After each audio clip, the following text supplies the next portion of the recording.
Nilinaw ni Executive Secretary Lucas Besamin na hindi nila pinagbabawalan ang pag-access sa Statement of Assets, Liabilities and Net Worth o SALN ng mga miyembro ng gabinete. Pero hindi anya ito pwedeng basta isa publiko. May mga impormasyon daw kasi na posibleng makakompromiso sa seguridad ng mga kalihim. Available upon request anya ang mga SALN at pagbibigyan ito kung lehitimo ang dahilan ng paghiling ng kopya ng SALN. Pero ayon kay Besamin, maaaring voluntaryong maglabas ng SALN ang mga miyembro ng gabinete. Ayon kay Akbayan Party List Representative Percy Sandanya, taliwas ito sa panawagan ng taong bayan para sa transparency at accountability. Ang sabi naman ni Kamanggagawa Party List Representative Eli San Fernando, ang tunay na security threat ay ang pagtago sa mga SALN ng mga opisyal.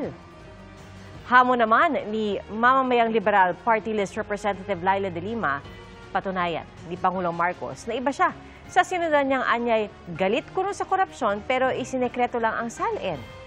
Paglilinaw naman ng Malacanang, susunod ang ehekutibo sa inilatag na guidelines ng Ombudsman patungkol sa SALN. Nagsalita na po ang Pangulo at siya po ay handa naman pong ibigay at ipakita ang kanyang SALN sa proper authority. Lahat ng request for SALN ay pagbibigyan, pero may mga certain guidelines po na ibinigay ang Ombudsman. So, ang ehekutibo po ay tutugon dito.